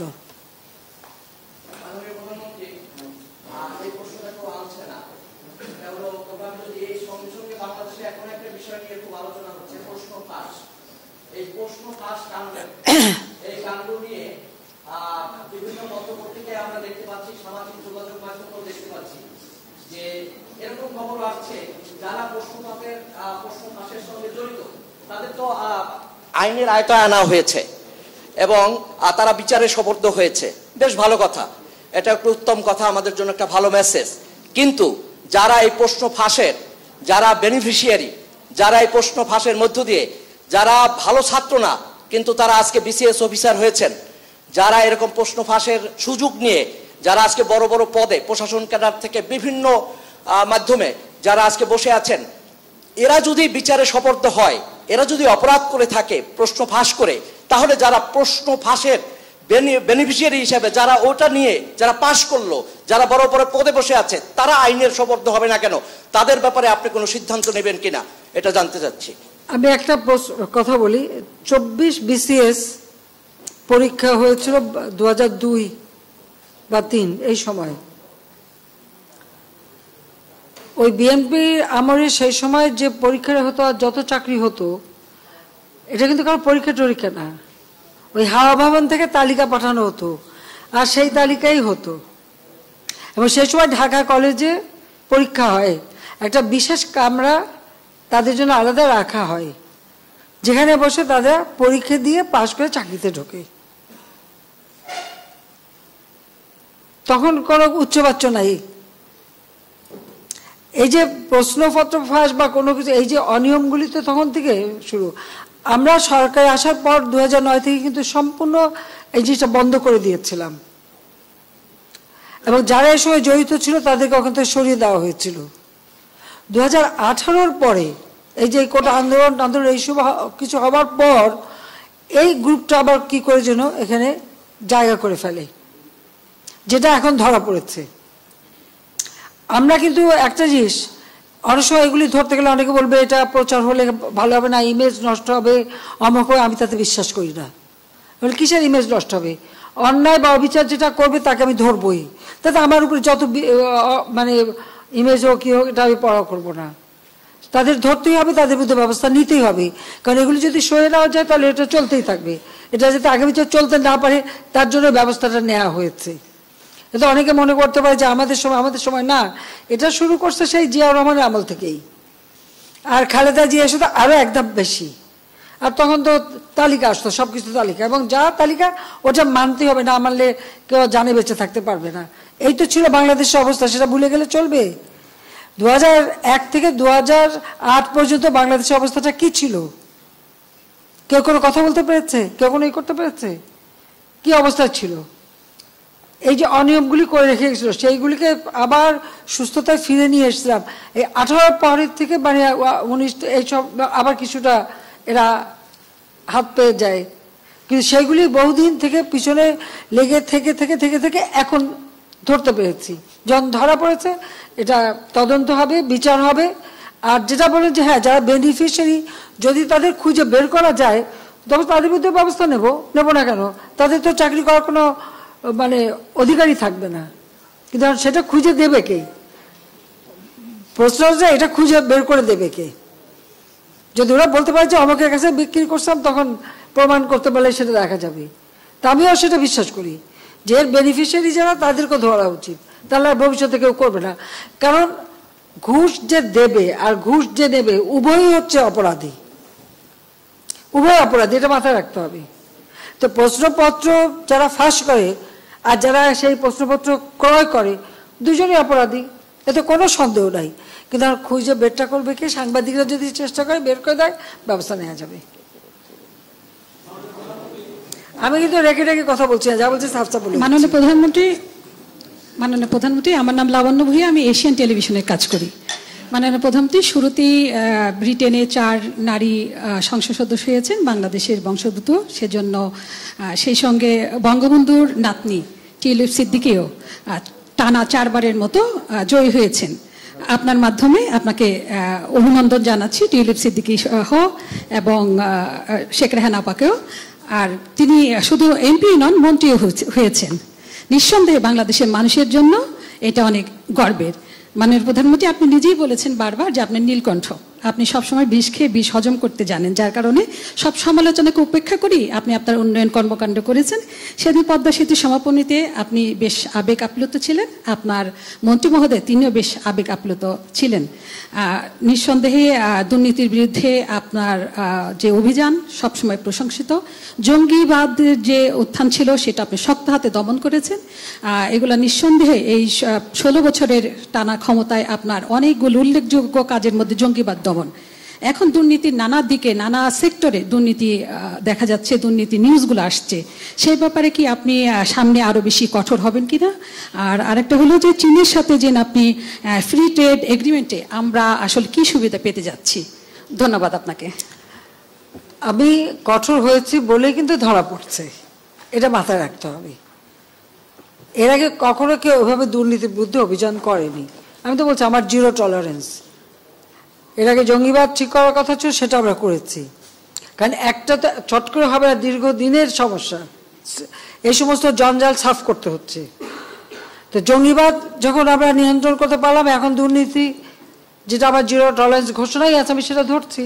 আর আমরা খুঁজে বের করছি বলেই কিন্তু আপনারা জানতে পাচ্ছেন, খোঁজ না করলে তো জানা যেত না, যেত এইভাবেই চলতো, কারণ এইভাবেই চলছিল সেই 75-এর পর থেকে এইভাবেই চলছে। তো এখন আমরা এর বিরুদ্ধে ব্যবস্থা নিচ্ছি, আর যে ব্যবস্থা অব্যাহত থাকবেই, এখানে তো আর কোনো দ্বিধা নেই। আমি ওটা বিশ্বাস করি না যে আমি এটা ধরলেই একবারে আমার সরকারি ইমেজ নষ্ট হবে, নো, আমি এটা বিশ্বাস করি না। আমার দায়িত্বই হচ্ছে যে অন্তত এই যে সমস্ত অনিয়মগুলি আছে সেগুলি ধরে একটা জায়গায় নিয়ে আসা, দেশটাকে সুস্থভাবে নিয়ে আসা, সেটা আমরা করার পদক্ষেপ নিয়েছি, কাজে এটা অব্যাহত থাকবে। আর চীনের সাথে সেটা তো অনেক আলোচনা হয়ে গেল এবং তালিকাও দিয়ে দিয়েছি। কাজে সেখানে আমাদের, আমি তো বললাম যে আমরা সকলের সাথে বন্ধুত্ব নিয়ে চলা, ওই যে নীতি নিয়ে আমরা চলছি, কাজে এটা আমাদের অব্যাহত থাকবে। আমি চীনের রাষ্ট্রপতি, প্রধানমন্ত্রী সবাইকে দাওয়াতও দিয়ে আসতে, বাংলাদেশে আসতে। চীন নিয়ে তো আর কোনো প্রশ্ন আছে? ধন্যবাদ মাননীয় প্রধানমন্ত্রী। আমার মনে হয় আমার সহকর্মীর দুর্নীতি নিয়ে প্রশ্নটা যথার্থ করেছেন। যেটা মাননীয় প্রধান বিচারপতি বলেছেন যে সরকারের সমস্ত উন্নয়ন প্রশ্নবিদ্ধ হচ্ছে দুর্নীতির কারণে। দুর্নীতি দমন কমিশনের চেয়ারম্যান একটি চমৎকার কথা বলেছেন যে সরকার দুর্নীতি দমন কমিশন করেছে যাতে দুর্নীতির যে স্রোত, এই স্রোতটা যাতে ঠেকানো যায়। তো তিনি একটি প্রশ্ন তুলেছেন যে বিভিন্ন দপ্তরে দুর্নীতির উৎসমুখ খোলা রেখে সেখান থেকে যদি দুর্নীতির সাইক্লোন আসে তাহলে দুদকের পক্ষে একার পক্ষে সম্ভব না। এবং তিনি আরেকটি কথা বলেছেন যে দুর্নীতি যারা করে তারা বিভিন্ন দপ্তরে, আমরা অনেক বড় বড় প্রতিষ্ঠান, আপনি যেটি বলেছেন এটা ধন্যবাদ জানাই, যে অনেক প্রতিষ্ঠান এরকম মনে করে যে তাদের দুর্নীতি সম্পর্কে নিউজ করলে পরে সাংবাদিকরা ভাবমূর্তি ক্ষুণ্ণ করছে, কিন্তু আপনি বলছেন যে না, সেটা ঠিক না, ভাবমূর্তির প্রশ্ন না, সত্য যদি হয় তাহলে আমরা বিচারটা নিব। তো আমরা দেখেছি সাংবাদিকরা চেষ্টা করেছেন তাদের দিক থেকে যতটা সম্ভব, কিন্তু আমরা 2-3টি জায়গায় দেখছি যে তথ্য প্রবাহের ক্ষেত্রে একটা ঘাটতি হচ্ছে, যার ফলে সাংবাদিকরা কাজ করতে পারছে না। একটি হচ্ছে যেমন রপ্তানি আয় নিয়ে একটা মানে সমন্বয়হীনতা, বাংলাদেশ ব্যাংক, এপিবি এবং কি বলে এনবিআর, এটি আপনার মাননীয় উপদেষ্টা মহোদয় বলেছেন। তো এটি নিয়ে যখন সাংবাদিকরা প্রশ্ন করতে গেল তখন দেখা গেল যে সাংবাদিকদেরকে প্রকৃত তথ্য দেওয়ার ক্ষেত্রে বাড়িত করা হলো। বাংলাদেশ ব্যাংক, কেন্দ্রীয় ব্যাংক, তারা আগে রেগুলার একটা তথ্য দিত, তারা এখন একটা পিরিয়ডিক টাইম অনুযায়ী এই তথ্যগুলি দিচ্ছে না, যেটি সাংবাদিকদের প্রতিনিয়ত দরকার। আর কাজে একটি জায়গায় যদি তথ্যের ভিতরে ঘাটতি থাকে, তথ্য যদি সাংবাদিকরা না পায়, আপনি যুগান্তকারী একটা আইন করেছিলেন, আমাদের তথ্য অধিকার আইন, আমরা এই আইন প্রক্রিয়ার সঙ্গে সংযুক্ত ছিলাম, এবং সেখানে কিন্তু কতগুলি সুনির্দিষ্ট জায়গা ছাড়া বাকি তথ্যগুলিকে অবারিত করার চেষ্টা করা হয়েছে। কাজে আপনি যেভাবে যে মানসিকতা নিয়ে বললেন যে ভাবমূর্তি প্রশ্নটা, আপনি যখন বাংলাদেশে স্বাস্থ্যের, আপনি করোনা নিয়ে সমস্ত চ্যালেঞ্জ মোকাবেলা করছেন, তখন স্বাস্থ্যের ক্ষেত্রে নড়বড়ে অবস্থাটা আমরা দেখলাম। ড্রাইভার মালিক চলে আসলো, আমাদের প্রতিষ্ঠান পিএসসি, আমাদের প্রতিষ্ঠান এনবিআর, আমাদের প্রতিষ্ঠান পুলিশ, এইখানে যে দুর্নীতিগুলি হচ্ছে, কেউ কেউ এটা বলার চেষ্টা করেন যে এখানে হয় যোগ্য যারা আছেন তারা কাজ করতে পারছেন না, না প্রভাবের কারণের জন্যে, অথবা যাদের এটা নিয়ন্ত্রণ করবার কথা তারাই এর সঙ্গে জড়িয়ে পড়ছেন। কাজেই ঘটনা বের হওয়ার আগে যদি, যেটি দুদকের চেয়ারম্যান বলেছেন যে দুর্নীতির উৎসমুখ বন্ধ করবার জন্যে আপনার প্রশাসন বা আপনার দল বা রাজনৈতিকভাবে প্রভাবশালী বা অন্যভাবে প্রভাবশালী যারা আছে তাদেরকে নিয়ন্ত্রণ করবার জন্যে অভ্যন্তরীণভাবে আপনি কিছু করবেন কিনা? কথাটা হচ্ছে আসলে দুর্নীতিটা তো নিচের দিক থেকেই বেশি হচ্ছে, এটা হলো বাস্তবতা। তার উৎসমুখ সেটা কোন জায়গায় কোন উৎসমুখ কয়টা খুঁজবেন। আর তথ্যের ব্যাপারে যেটা বলবো যে এনবিআর যখন তথ্য দেয় সে হিসাব করে তার ট্যাক্স কত আসলো সে ওইটা বুঝে বলে। আর আমাদের হিসাব থেকে বাণিজ্য থেকে যখন বলে তখন তারা কতটা রপ্তানি করতে বলো সেটা বলে। তা আজকে আমি যে একটা আপনারা জানেন যে একটা কর্মসূচিতে আমি ছিলাম, তখন আমি বাণিজ্য মন্ত্রীর সাথে কথা বললাম। আমি বললাম যে অন্ততপক্ষে এই যে তোমাদের একটা হিসাব যে আমার এত রপ্তানি হলো, আর এনবিআর হিসাব করে দেখে যে তার ট্যাক্সটা কতটুকু, রাজস্বকে কতটুকু পেলো, ওইটা কম হলেই সে মনে করে যে কম হলো। বিষয়টা তো সেরকম না, এটার একটা সামঞ্জস্যতা থাকা দরকার। কাজে ওটাকে ওইভাবেই দেখতে হবে যে এনবিআর তার ট্যাক্স কত পেলাম বা রাজস্ব কত পেলাম সেইটার হিসাব নিয়েই সে বেশি থাকে। আর বাণিজ্য মন্ত্রণালয় ভাবে যে না তাদেরটাই ঠিক। তো এটা আজকে আমি কথা বলে আসছি ওই যখন আমি ওই যে যারা রপ্তানি ট্রফি দেওয়ার সময় যে এটা নিয়ে তারা বসবে, বসে একটা জায়গায় আসবে যে এরকম অন্তত যাতে না থাকে সেটা। আর একটা হচ্ছে যে স্বাস্থ্য থেকে শুরু করে সব জায়গায় দুর্নীতি তো এমন পর্যায়ে ছিল যে কোনো কাজই তো করা যেত না। সেক্ষেত্রে ধীরে ধীরে তো আমরা অনেকটা সহায় নিয়ে আসছি। আর কোভিডের সময় বিষয়টা ছিল সত্যি কথা বলতে কি আমাদের কতগুলি নিয়ম আছে, একটা জিনিস কিনতে গেলে টেন্ডার দাও, তারপর এই সরকারি টাকা, ওইগুলি করতে গেলে পরে তো রুগী বাঁচানো যেত না। তখন আমাকে কতগুলি সিদ্ধান্ত নিতে হয়েছে তখন, যেটা আমার সমস্ত দরকার নাই। আমার এখন সিরিঞ্জ কিনতে হবে, এখন যদি আমি টেন্ডার দিয়ে আমার যাই তাহলে ভ্যাকসিন দেবো কবে? আমি সোজা প্লেন পাঠিয়ে দিয়েছি, কোথায় পাওয়া যায়? ছোট সিরিঞ্জ লাগবে, পাওয়া যায় না, বড়টা দাম বেশি। আমি হোক দাম বেশি, আমার এক্ষুনি দরকার, কাজে আমাকে আনতে হবে। আমি 3 দিনের মধ্যে আমি প্লেন পাঠালাম, যা পেলাম কিনে নিয়ে 4 দিনের মধ্যে 5 দিনের মধ্যে আমি নিয়ে আসলাম। এখন যদি ওটার উপরে দুর্নীতি ধরতে চান ধরতে পারেন, কিন্তু তখন আমার কাছে ছিল মানুষ বাঁচানোটাই হচ্ছে ফরজ। মানুষকে আমি কীভাবে বাঁচাবো? আমার ভ্যাকসিন কিনতে হবে, ভ্যাকসিন বুকিং দিতে হবে। সরকারিভাবে করতে গেলে দীর্ঘ সময় মানে ইয়ে করতে হবে, টেন্ডার করতে হবে, টাকা দিতে হবে, হেন তেন। আমি কি করব? আমি ভ্যাকসিনগুলোকে বললাম যে এত টাকা আগে ডিপোজিট দিয়ে বুকিং দিতে হবে। প্রাইভেট সেক্টর দিলে সমস্যা নাই, টাকা আমি দিয়ে দিচ্ছি, তো বুকিং দাও। আমি বুকিং দেওয়ালাম। ভ্যাকসিন রাখার জন্য আমার ফ্রিজার দরকার, -70 বা 75 এই ধরনের ফ্রিজার আমার অভাব। একমাত্র কিছু কিছু ফার্মাসিউটিক্যাল আছে, সেটা তো এনাফ না, এখন আমাদের কিনতে হবে। আমি এখন টেন্ডার দিয়ে কিনতে গেলে আমার কত সময় লাগবে? আর সোজা অনলাইনে বুকিং দিয়ে কোথায় পাওয়া যায় প্লেনে করে উঠায় নিয়ে চলে আসবে। স্যানিটাইজার আনতে হবে, বিরাট মেশিন, প্লেনে ধরে না, ডিসমেন্টেল করে ভেঙে ওগুলি নিয়ে এসে এখানে লাগায়, তারপর আমরা এই যে পিপি তৈরি, বিভিন্ন তৈরি করা এবং সেগুলোকে স্যানিটাইজ করে সাপ্লাই দেওয়া। আমি তো এইভাবে কাজ করেছি। এখন যে সব জায়গায় দুর্নীতি সব দুর্নীতি ধরতে পারবেন। আর ওখানে কোন ড্রাইভার কত টাকা বানালো, কে কী টাকা বানালো, এখন ড্রাইভার লেভেলে যদি করে সেটা খোঁজ করে বের করে আজকে ধরছি বলেই জানতে পারছেন। এতকাল তো জানতে পারেননি, এতকাল তো জানতে পারেননি। আমার বাসায় কাজ করে গেছে পিয়ন, সে এখন 400 কোটি টাকার মালিক। হেলিকপ্টার ছাড়া চলে না। হ্যাঁ, বাস্তব কথা। কী করে বানালো এই টাকা? যখন আমি জানছি তাকে বাদ দিয়ে তার কার্ডটা সব সিজ করে সব আমার ব্যবস্থা আমি নিচ্ছি। তো এটা তো হয়, বাট এটা তো করে আপনারা এখন ধরার পরে না এগুলি চোখে আসে, তাছাড়া তো হয় না। যখন ধরা পড়ে তখন আমরা ব্যবস্থা নেই। এটা তো একটা মানসিকতা।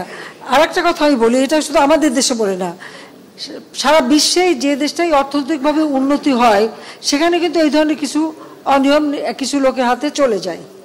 কিছু টাকা পয়সা যারা অপান্ত তাদের হাতেই চলে, তারা বানায়, তারা তো অপেক্ষা করে থাকে। এটা যুগ যুগ ধরে এভাবেই চলে আসছে। হ্যাঁ, এর বিরুদ্ধে ব্যবস্থা নিলে হয়তো সেটা কিছুটা নিয়ন্ত্রণ করা যেতে পারে। আর সাংবাদিকরা তথ্য জোগাড় করা এক জিনিস, আর ফাইল চুরি করা আর এক জিনিস।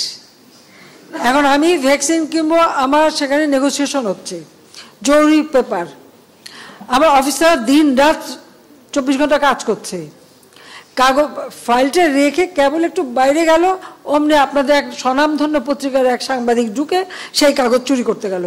অফিসার এসে ধরলো, সে সেটা নিয়ে গেল বাথরুমে আটকাতে। সেখান থেকে তার বের করা হলো, সে ঢুকালো তার শাড়ির ভিতরে, সেখান থেকে টেনে বের করলো, সেটা বিরাট অপরাধ হয়ে গেল। সে যে ফাইল চুরি করতে গেল এটা কোনো অপরাধ না, সে যে কোনো একটা বড় দেশ তাকে পুরস্কারও দিয়ে দিল, ফাইল চুরির জন্য পুরস্কার পেল।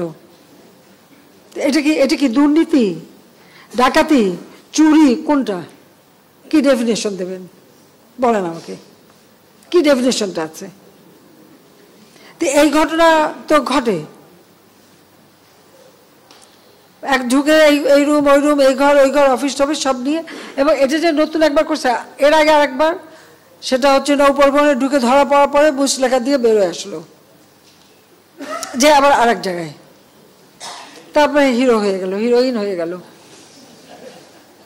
ঘরের মধ্যে বসে বলতেছে এই হচ্ছে ওই হচ্ছে ওই হচ্ছে, ধরা পড়লো, হিরো হয়ে গেল, অমনি এক বড় দেশ থেকে পুরস্কার পেল, এখন যে আন্তর্জাতিক খ্যাতি সম্পন্ন হয়ে গেল। যাবো কোথায়, কোথায় বলে আমাকে? অথচ একদম ভুয়া মিথ্যা রেকর্ড করে ছেড়ে দিচ্ছে। আর একটা মনে আছে, আর একজন বলে তাকে মানে করা হচ্ছে, তার উপরে পাশবিক অত্যাচার হচ্ছে, হ্যাঁ হচ্ছে। কোথায় দাঁড়ায় করছে? রাস্তায়। ওখানে আবার একটা সাইনবোর্ড, তাও দেখা যাচ্ছে, লাইট পোস্টও দেখা যাচ্ছে। সে ওটা তার মাথায় নাই যে যেখানে দাঁড়াচ্ছে গাড়ি থেকে অন্যটা ফেলে দিয়ে বললো তাকে নাকি এরকম করা হচ্ছে, কিন্তু পিছনে যে লাগানো সাইনবোর্ড আর ওখানে যে লাইট পোস্ট, সেটা তার খেয়াল ছিল না। ধরা পড়লো, ওই ধরলাম কেন, সেটা অপরাধ হয়ে গেল, সেও পুরস্কার পেয়ে গেল। আমি ছেড়ে দিছি পরে অবশ্য, কিন্তু পুরস্কার তো পেয়ে গেল। তো এই তো মানে বিবেচনা। তা আমি যাবো কোথায়? আমি যা বলি সাবজা বলি, যেটা আমি দেখছি যে এই যে কী কারণে হিরো হয়ে যায়, আর আমরা তো জিরো আসি, কিন্তু আমাদের কোনো সন্দেহ নেই। তো তারপর আমার দেশের মানুষের জন্য কাজ করা আমি করে যাচ্ছি। তবে আমরা তো যখন ধরছি হাতে হাতে ধরা পড়বে যারা, ব্যবস্থা আমরা নেব। আর আপনারা খোঁজ খবর নেন। আর বাংলাদেশ কেন, সারা বিশ্বে এটা যে বড় বড় পত্রিকার মালিক, চ্যানেলের মালিক, এগুলো তো যারা বড় লোক তারাই হয়, সাধারণ মানুষ তো চালাতে পারে না। এটাও তো ঠিক, তাদের ধরতে গেলে নানা কথা শুনতেও হবে। কিন্তু তারপর আমি যখন আসি ছাড়বো তো না, অন্য কারোর কথা জানি না, আমি তো ছাড়বো না, সে যেই হোক।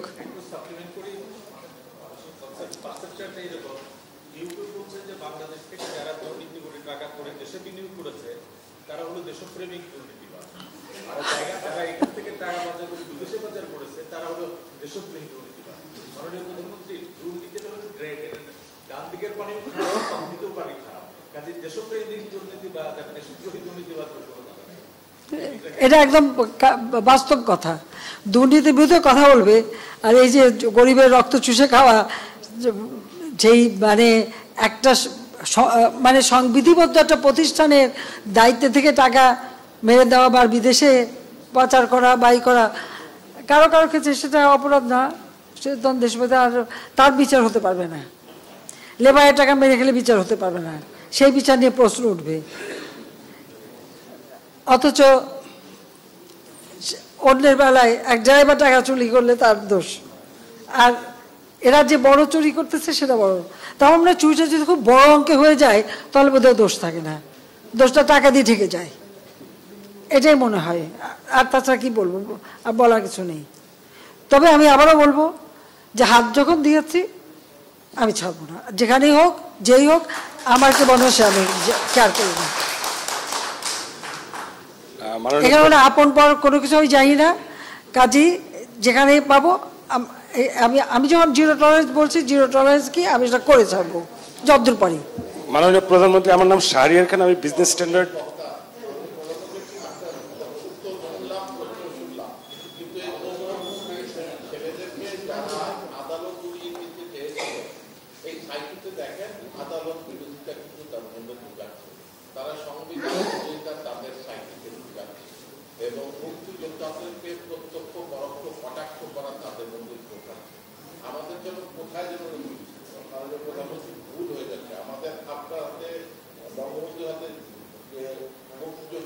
এই মাইকটা দাও না। জাতীয় সংস্থা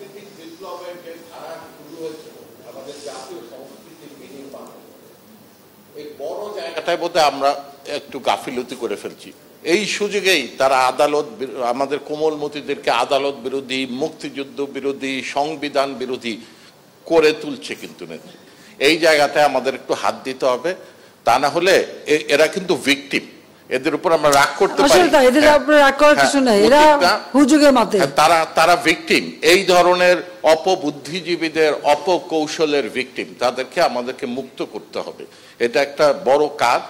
আরেকটা বিষয়, মাননীয় প্রধানমন্ত্রী, আমি তো বিশেষ পত্রিকাগুলির সাথে আমাদেরও যোগাযোগ আছে, ওদের দুইটা হেডলাইন লেখা থাকে, যদি আপনি ভারতের সাথে বেশি চুক্তি টুক্তি করে আসেন তাহলে বলে দেশ বিক্রি, আর খবর নাই যদি আপনি একটু কনজারভেটিভ ডিল করে আসেন তাহলে কিছুই পায় নাই। আর চায়নার ক্ষেত্রে তো লেখা ছিল হচ্ছে যে চায়নার ডেট ট্র্যাপে বাংলাদেশ, কেন এত এত চুক্তি হয়েছে, কিন্তু আপনার পরিমিতির কারণে হেডলাইনটা চেঞ্জ করতে হয়েছে, যেটাকে তারা বলছে যে কিছুই পান নাই। আমরা তো ওখানে যারা ছিলাম দেখেছি যেসব বড় বড় কর্পোরেশন দৌড়াদৌড়ি করেছে, চুক্তি সই করলে 100 বিলিয়ন করা যেত, কিন্তু বাংলাদেশের রেস্ট্রেইনের সময় শ্রীলঙ্কার পথে বাংলাদেশ যাবে না। কিন্তু এই কাজগুলি আমরা আরো যত দিন যাচ্ছে, আমাদেরও তো সক্ষমতা বাড়ছে, আমাদের প্রশাসনের সক্ষমতা বাড়ছে, আমরা আরো নেগোশিয়েট করে আরো বেছে প্রজেক্ট নিতে পারবো, এবং কোন প্রজেক্টে আমাদের রিটার্ন বেশি নিতে পারবো সেটা আপনার নির্দেশ। সে কারণে হয়তো প্রজেক্টের ইনটেক কমে যাচ্ছে, এটা ভালো, কারণ এখন আমরা বেছে বেছে করছি। মাননীয় প্রধানমন্ত্রী, সর্বশেষে এই আমাদের কোটা বিরোধী এবং আমাদের শিক্ষক ভাইরাও যে প্রত্যয় যে স্কিম নিয়ে ইয়ে করছে, আমরা খুব সাধারণ মানুষ খুব কষ্ট পেয়েছি এই কারণে যে আপনি 17 কোটি মানুষের জন্য একটা স্কিম দিলেন, আমরা সবাই খুশি। এই সরকারি কর্মচারীরা যারা পেনশন পাচ্ছে তারা মানে তাদের কি কোথায় কমে গেল বেড়ে গেল এই দুঃখে পড়ে যাচ্ছে। 16 কোটি মানুষ যে পেল এটা তো তাদের সুখ নাই। তারপরেও আমি বলবো প্রশাসন এবং শিক্ষকদের মুখোমুখি করানোর একটা চেষ্টা হচ্ছে, যে কোনো স্কিম যাতে একসাথে চালু হয়, তাহলে একজন আরেকজনের বিরুদ্ধে যেতে পারবে না। তাদের যে দাবি দেওয়াটা ছিল সেটা তারা একটা পাঠিয়েছে, আর সেখানে তাদের বেশ কতগুলি ভ্রান্ত ধারণাও আছে ওখানে, সেগুলিও সমস্ত আমি ইতিমধ্যেই 2টা পেপারে আমার পড়া এবং সেগুলো আমার মার্ক করাও আছে। তো এখন আর এর মধ্যে এটা তুলতে চাই না, এই যে আমার কাছে সব লেখাও আছে, আমি নিয়েও আসছি, যে যদি প্রশ্ন ওঠে তাহলে আমি মনে করি এখন আমি বলবো না, ওকে দয় এটা যেখানে যেখানে এটা করা করবো। যেটা কথা হলো সত্য যে তাদের একটা ভুল ধারণা, যেখানে বোধহয় কোনো পেনশন ফান্ড আছে, পেনশন ফান্ড বলে কিছু নাই। পেনশনটা দেওয়া হচ্ছে একেবারে যারা আমাদের ট্যাক্স পেয়ার তাদের টাকা থেকেই দেওয়া হয়। এই বছর হচ্ছে এটা 32,000 কোটি, বলুন তো তাদের টাকা থেকেই, কিন্তু এর কোনো ফান্ড বলে কিছু নাই। তো আমরা যেটা করতে চাচ্ছি যে সার্বজনীন পেনশন স্কিম করে দিয়েছে সকলের জন্য। এই যে সাংবাদিকরা, যা আজকে কারো চাকরি না থাকলে কালকে তার কিছু করার নাই, কোথায় যাবে তারা, তার পরিবার কোথায় যাবে? সেই ক্ষেত্রে এটা এমনভাবে করা যে আপনারা সবাই এর সঙ্গে যুক্ত হন, এমনকি আপনার পরিবারও হতে পারে। আর পেনশন তাদের অনেকগুলো ভুল ধারণা, এখন এটা এত বিস্তারিত বলতে গেলে মানে অনেক সময় লাগবে, যে পেনশন নিয়ে তাদের ধারণাটা এত বিভ্রান্তকর যে তা এর মধ্যে 2-1টা জিনিস আছে, যে সেটা যেটা হচ্ছে 24 না 25, তো ওটা ঠিক করে দেওয়া যাবে, ওটা কোনো ব্যাপার না। আর কয়েকটা বিষয় এগুলো আমি দেখে রেখেছি অলরেডি, দেখে যেগুলো মার্ক করে রেখে দিয়েছে সেগুলো আমরা দেবো। তবে আন্দোলন যখন তারা চালাতে থাক, চালাতে যখন টায়ার্ড হবে তখন বলবো, তার আগে বলা দরকারটা কি, এটাই। আর দ্বিতীয়টা হচ্ছে, প্রথমটা কি আরেকটা বললেন যে সেটা বলে আমাদের জাতীয় সাংস্কৃতিক বিপ্লবটা সম্পন্ন করা, তা নাহলে আমাদের বাঙালি সংস্কৃতি এই সকল কিছুর একমাত্র রক্ষা কবচ, অন্যভাবে করা যাবে না, এটা আমাদের মনে হয়। এবং আপনি তার নেতা, আপনি কবিতা পরিষদ আপনার হাতে তৈরি, সাংস্কৃতিক জোটও আপনার হাতে তৈরি, আপনি শুধু আওয়ামী লীগের নেতা নয়, সকল সাংস্কৃতিক আন্দোলনের নেতা, সেই জন্যই আপনার কাছে দাবি। মাননীয় প্রধানমন্ত্রী, আমার নাম শাহরিয়ার খান, আমি বিজনেস স্ট্যান্ডার্ড পত্রিকাতে আছি, এক্সিকিউটিভ এডিটর। আজকে সকালের নিউজ হচ্ছে ডোনাল্ড ট্রাম্পের উপর একটা অ্যাসাসিনেশনের অ্যাটেম্প্ট। আমার মনে হয় রাইট নাও আপনার একটা কমেন্ট খুব ইম্পর্টেন্ট। এটা অত্যন্ত দুঃখজনক যে তিনি একজন প্রেসিডেন্সিয়াল ক্যান্ডিডেট, আর তার উপরে এই ধরনের হামলা করা, আমরা এটা নিন্দা জানাই অবশ্যই। তবে আমেরিকা তাদের গণতন্ত্র নিয়ে অনেক গর্ববোধ করে, অথচ সেখানেই দেখা যাচ্ছে আমরা তো গুলি বোমা খেয়েই অভ্যস্ত, তো অনবরতি খাচ্ছি। তো সেখানে একজন তার অপোনেন্টকে এইভাবে গুলি করা, তা আবার সে ফরমার প্রেসিডেন্ট, এবং সে খুব অল্পের জন্য বেঁচে গেছে, কিন্তু তার একেবারে কানের উপর দিয়ে চলে গেছে। যদি একটু এদিক ওদিক হতো সে আর বাঁচত না। তো এটা আমেরিকার মতো জায়গায় হয় কিভাবে? এটাই আমেরিকার মতো সভ্য দেশে যারা গণতন্ত্রের এত বড় প্রবক্তা, এত বড়, সেই দেশে এই ঘটনা ঘটবে কেন? সেটাও তো আমাদের একটা প্রশ্ন। না, সরকারকে, বাংলাদেশে হলে তো সরকারকে দায়ী করতো, আর যদি না এক গ্রুপ সরকারকে দায়ী করতো, আর এক গ্রুপ যেমন আমি গ্রেনেড হামলা, আমি বাহিরে করে গ্রেনেড নিয়ে নিজেই মারছি বলে দিল। এখানে তো বলার তো কোনো ইয়ে নাই, লাগাম ছাড়া, তো এটা লাগাম ছাড়া, তো সেটাই হয়। কিন্তু ওখানে কিন্তু ওরাও সরকারকে দায়ী করে, আর প্রেসিডেন্ট বাইডেনও এটাকে মানে করছে, মানে নিন্দা করছে যে সেটাও ওটা অ্যাকসেপ্টেবল না, গ্রহণযোগ্য না। কাজে এইটুক সভ্যতা তারা আছে। তা আমার মনে হয় যারা যে কথায় আমাদের দেশে সব দোষারোপ করার চিন্তা, তাদের এখান থেকে শিক্ষা নেওয়া উচিত। তবে এই ঘটনাটা সত্যি খুব দুঃখজনক যে একমাত্র প্রেসিডেন্সিয়াল ক্যান্ডিডেট তাকে এভাবে হামলা করা করা, তারা এটা নিয়ন্ত্রণ করতে পারছে না। আর আছে কিছু আছে যে আর বলে আছে, আর বলে আছে প্রশ্ন, ঠিক আছে।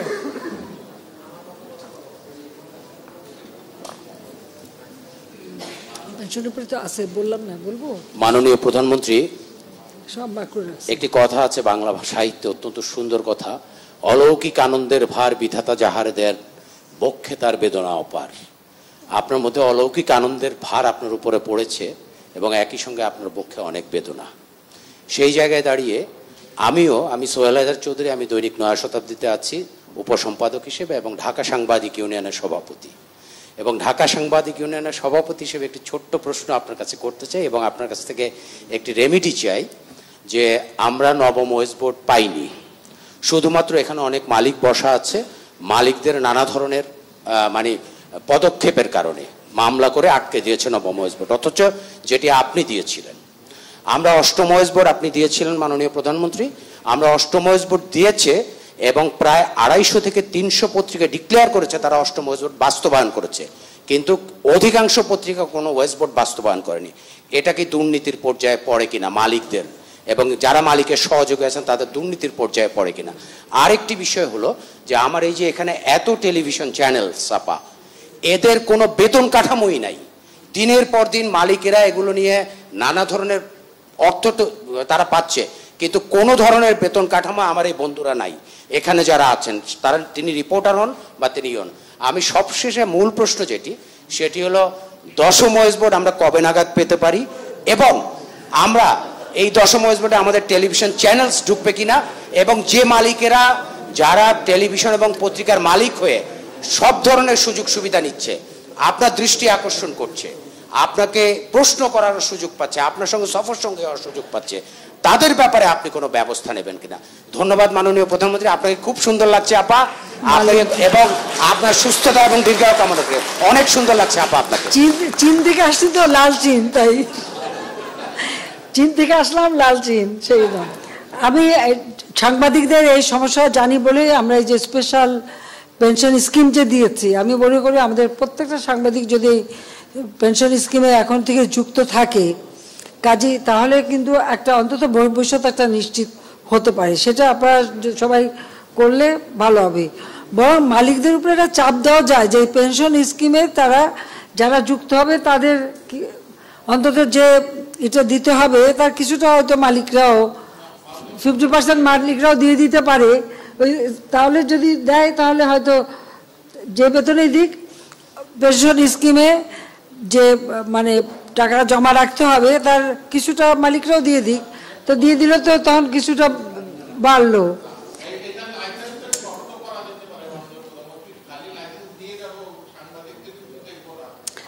আর কি করবো, লাইসেন্স দিচ্ছি দেখে তো এত চাকরি হচ্ছে, না হলে হতো না তো। মাননীয় প্রধানমন্ত্রী, না লাইসেন্স দিচ্ছি বলেই তো চাকরিটা হচ্ছে। মালিকটা কিন্তু প্রভিডেন্ট ফান্ডের টাকাই দেয় না, ওখানে আইন আছে ওয়েজ বোর্ডে যে যতটুকু শ্রমিকের কাছ থেকে কেটে নেওয়া হবে সমপরিমাণ ওয়েস্ট বোর্ডে আছে, সমপরিমাণ মালিককে দিতে হবে। মালিকরা কিন্তু সেটি করেন না। এবং আমাদের সামনে আজকে আমরা বামপন্থীদের একটু জি হয়, নাইম ভাই বোধহয় প্রেস সেক্রেটারি বা বাম দিকে প্রশ্ন করার সুযোগ বেশি পেয়েছি আমরা। যাই হোক, মাননীয় প্রধানমন্ত্রী, আপনি চাইলে যদি একটু আইন করে দেন, মাননীয় তথ্য ও সম্প্রচার মন্ত্রী সেখানে যথেষ্ট ভূমিকা থাকবে আমি জানি, এবং তিনি যথেষ্ট আন্তরিক। ঠিক আছে, এটা নিয়ে আমরা আলোচনা করবো ওয়েস্ট বোর্ডের ব্যাপারে। আর তবে এখানে তো আবার একটা নবাব হয়ে আছে, সেখানে তো নবগিরি দেখানো হয়, তো আমরা কি করবো, কোথায় যাবো? যাই হোক, তারপর বলবো তো বেসরকারি খাত উন্মুক্ত করেছি বলেই তো কাজ, যেটুকু কাজের সুযোগ। আর আমি তো বললাম যে আমি সারা বাংলাদেশের মানুষের এই সার্বজনীন পেনশন স্কিম, আমি আবারও বলবো যেটা নিজের ভবিষ্যৎটা রক্ষা করার জন্য এটা করা উচিত। আর একটা কথা আমি বলি, পেনশন স্কিম সবকটার ব্যাপারেই প্রযোজ্য, যেটা শুধু একজনই না। যেমন পেনশন যে চাকরি করে সে পেনশন পায়, কিন্তু পেনশন স্কিমে কিন্তু পরিবারের সবাই যুক্ত হতে পারে। বিভিন্ন ধাপ আছে, সেই ধাপে পরিবার সকলেই কিন্তু যুক্ত হতে পারে। কাজে সেটা যুক্ত হলে পরে তো ভালো একটা নিজের মানে পরবর্তীকালে আয়ের একটা সুযোগ সৃষ্টি হবে। সেই বিষয়টা খেয়াল রেখে সবাই করলে পর অন্তত কিছুটা তো নিজের মানে নিশ্চয়তা থাকবে ভবিষ্যতের।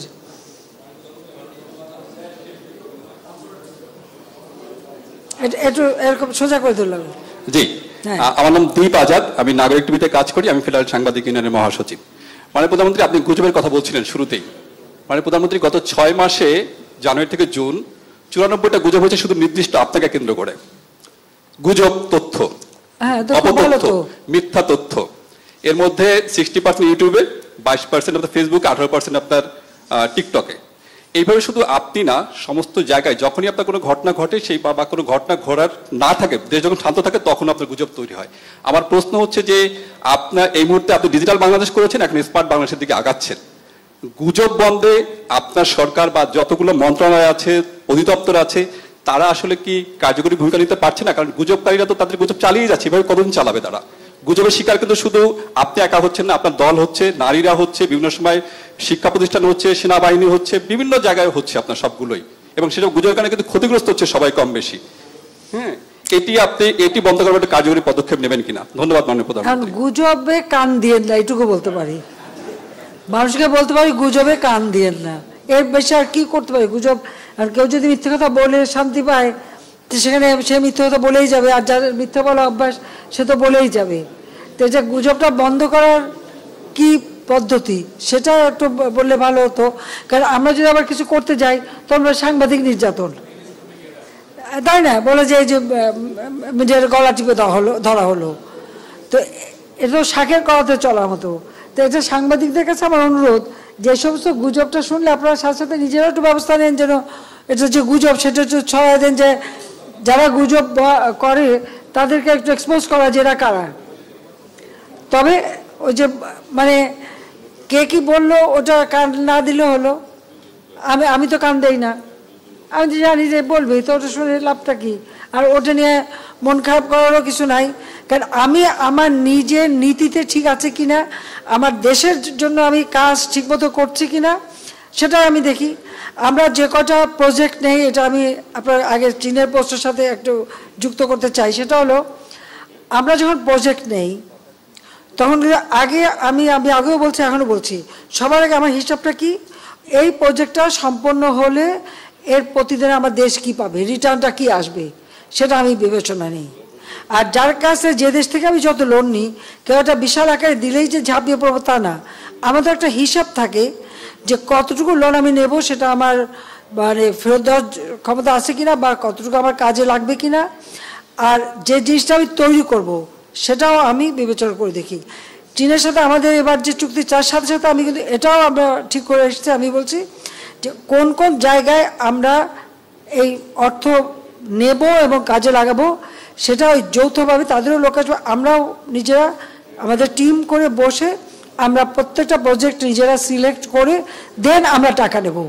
তারা আমাদের বিরাট অফার দিচ্ছে, এটা ঠিক, কিন্তু নেবার সময় আমাকে এই হিসাবটা করে আমাকে নিতে হবে, এবং তার জন্য তাদের এক্সপার্ট টিম আসবে, আমাদের থাকবে, আমরা সেটা বিবেচনা করব যে কোন কোন খাতে আমার কতটুকু প্রয়োজন, আমি ঠিক ততটুকু নেব, যেটা আমার প্রয়োজন নেই সেটা আমি নেব না। সেইভাবেই কিন্তু আমরা সমঝোতা করে এসেছি, এবং চীনের মাননীয় প্রেসিডেন্টের সাথেও এই কথাটাই হয়েছে। যে এভাবে আমরা তুমি দেবেন, অনুদান দেবেন, সব দেবেন, কিন্তু নেবার বেলায় আমরা এটাকে আমাদের মতো করে হিসেব করে তারপর আমরা নেব। ঠিক আছে? ওকে, আরো আছে কথা? মাননীয় প্রধানমন্ত্রী, মন ভরছে? আপনি যে মন ভরছে প্রশ্ন করে মন ভরছে তো? মাননীয় প্রধানমন্ত্রী আমি আচ্ছা, এবার পেট ভরার ব্যাপার, চা ঠান্ডা হয়ে গেল। মাননীয় প্রধানমন্ত্রী, আপনি লাস্ট কি বলছে? মাননীয় প্রধানমন্ত্রী, আমার নাম রাকিব হাসান, আমি কাজ করি মাই টিভিতে। ধন্যবাদ আমাকে সুযোগ করে দেওয়ার জন্য। মাননীয় প্রধানমন্ত্রী, আমি আপনাকে কোনো প্রশ্ন করতে চাই না, বা প্রশ্ন করার দৃষ্টতা আমার নেই। আমি শুধু একটু জানতে চাই, সম্প্রতি ভারত এবং চীন সফর করেছেন এবং একটা আলোচনার বিষয় হচ্ছে তিস্তা মহাপরিকল্পনা। ভারতে গিয়েছেন এবং চীন সফর করেছেন। এই তিস্তা মহাপরিকল্পনা নিয়ে আপনার চীনের কোনো বিষয় নিয়ে আলোচনা হয়েছে কিনা, আর বা কোন দিকে আসলে যাচ্ছেন? ভারত কেউ কেউ বলছে ভারতের দিকে ঝুঁকছেন, কেউ কেউ বলছে চীনের দিকে ঝুঁকছেন। আসলে মাননীয় প্রধানমন্ত্রী, আপনি কোন দিকে যাচ্ছেন? আমরা জানি আপনি সঠিক পথে এগোচ্ছেন। আমি বলে দিই সোজা কথা, এই আমাদের তিস্তা প্রজেক্ট তো আজকের না, এটা বহু যুগের। এই প্রজেক্ট বহু যুগের প্রজেক্ট, বহুদিন থেকে এটা চলে আসছিল। আমার যতদূর মনে পড়ে যে যুক্তফ্রন্ট যে ইলেকশন এসেও এটা ছিল, বা আওয়ামী লীগের ম্যানিফেস্টো অনেকবারই এটা ছিল, বিভিন্ন সময় আসছে। তো তিস্তা প্রজেক্টটা আমাদের করতে হবে। এখন যখন চীন আমাদের কাছে কিছু অফার দিয়েছিল, তার একটা ফিজিবিলিটি স্টাডি করছে। ইন্ডিয়াও আমাদের কাছে অফার দিয়েছে, ইন্ডিয়াও ফিজিবিলিটি স্টাডি করবে। এটা করার পরে যেটা আমাদের জন্য যুক্তিযুক্ত হবে আমরা সেটা নেব।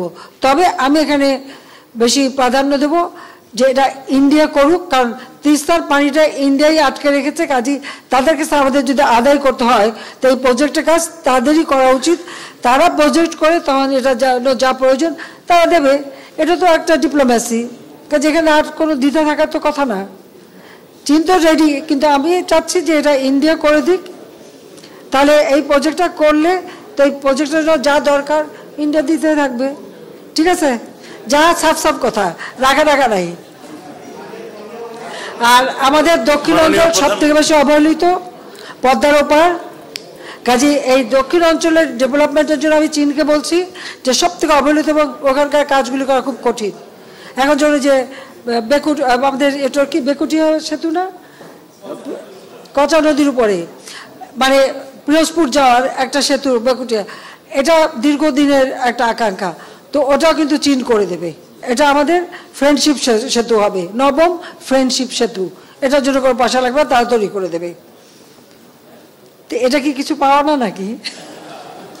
কাজে আমি সবাই ভাগ করে দিয়ে দিছি কাকে কোথায় দিলে আমার কাজ, কঠিন কাজ সহজভাবে এবং ঠিকমতো কাজ করতে পারবো। সকলের সাথে বন্ধুত্ব, কারোর সাথে বৈরিতা নয়। ঠিক আছে, ধন্যবাদ। জয় বাংলা, জয় বঙ্গবন্ধু, বাংলাদেশ। এখন মন ভরছে, এখন চা খেয়ে পেট ভরতে হবে সবার জন্য।